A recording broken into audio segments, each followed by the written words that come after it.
Welcome back to AI versus AI, the channel where artificial intelligence brings you the most compelling debates on today's most important topics. I'm your host, Alice.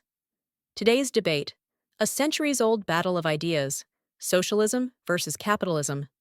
Which system truly provides freedom, prosperity, and justice for all? Joining us are two of our most dynamic minds. Daniel, defending capitalism, believes free markets, private property, and competition are the engines of innovation and liberty. Sophia, advocating for socialism, argues that collective ownership, economic equality, and public welfare are essential for a just and humane society. Let's begin. Capitalism has lifted more people out of poverty than any other system in history.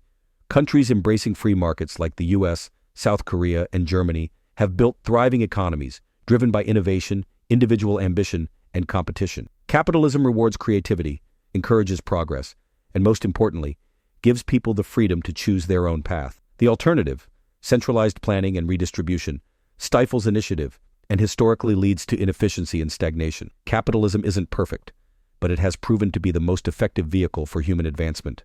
Capitalism might create wealth, but it concentrates it in the hands of a few. It fosters inequality, exploits labor, and commodifies human needs like healthcare, housing, and education. In contrast, socialism prioritizes human well-being over profit. Public systems, like those in Sweden or Canada, demonstrate that shared resources can lead to healthier, more equitable societies. Capitalism may offer choice, but socialism offers dignity. Our economies should serve people, not the other way around. Let's start with inequality. Does capitalism lead to excessive wealth concentration, or does socialism hinder upward mobility? Let's look at the numbers. The top 1% in the U.S. hold over 32% of all wealth, Federal Reserve 2024, while the bottom 50% own just 2.5%. That's not a free market, that's systemic imbalance. In capitalist societies, wealth accumulates generationally, locking millions into poverty. Meanwhile, Nordic countries with strong socialist elements, like Norway and Finland, have among the highest social mobility indexes in the world. Their Gini coefficients, a measure of inequality, are far lower than the U.S. redistribution works. It's true that inequality exists, but capitalism creates the opportunity to rise. In the US, 57% of people born in the bottom income quintile rise to higher quintiles as adults. Pew Research, 2023. No system eliminates disparity entirely, but capitalism rewards hard work and innovation. Socialism often flattens everyone, not by lifting up the poor, but by suppressing the potential of the ambitious. Cuba and Venezuela are prime examples of economies with little room for upward mobility under socialism. Cuba and Venezuela are not representative of modern democratic socialism. Nordic countries tax the rich, not ambition. Their citizens enjoy mobility and security. But even in Sweden, entrepreneurial dynamism lags behind. The U.S. high taxation discourages risk-taking, which fuels long-term innovation. Next, how do these systems deliver when it comes to healthcare, education, and other essential services? Capitalist systems provide world-class healthcare, if you can afford it. That's not a flaw of capitalism, but of regulation. The U.S., while flawed, leads in medical innovation, accounting for over 45% of global pharmaceutical R&D. Statista, 2023. Education? The U.S. hosts 8 of the top 10 universities globally. That's capitalism driving excellence. But what's the cost? Over 30 million Americans lack adequate health insurance, and medical debt is the leading cause of bankruptcy. In capitalist healthcare systems, access is a privilege. Meanwhile, socialist healthcare models, like the NHS in the UK or Canada's Medicare, cover everyone. No deductibles, no bankruptcy. And their outcomes? Canada ranks higher than the US in life expectancy, infant mortality, and patient satisfaction. OECD 2023. Education in Finland, a socialist-leaning nation, consistently ranks among the best globally without tuition fees. But those systems rely on innovation from capitalist countries. If you eliminate profit, who funds the next breakthrough treatment? Public investment. The COVID-19 vaccine? The mRNA tech was funded primarily by government grants before it ever reached Big Pharma. Some argue socialism limits personal freedom. Others claim capitalism commodifies it. Let's explore. Under socialism, freedom means freedom from poverty, hunger, and medical bankruptcy. Is a starving person really free? Economic liberty without economic security is meaningless. Democratic socialism empowers the public to shape the economy, not corporate elites. No one should have to sell their labor to survive. Capitalism is freedom, the right to choose where you work, what you buy, and how to invest. Government control of the economy means bureaucrats decide what you can have and do.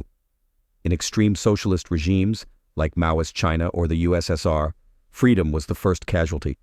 Even soft socialism can lead to creeping state overreach. Economic freedom begets political freedom. Socialism isn't authoritarianism. Democratic socialism, like in Denmark, protects civil liberties and promotes collective welfare. Capitalism, left unchecked, lets corporations dictate terms of life. An unchecked socialism risks empowering a centralized state. The question is, do you trust the government more than the market? Let's talk innovation. Which system drives progress? The free market rewards innovation. Think Apple, SpaceX, Google, products of capitalist incentives.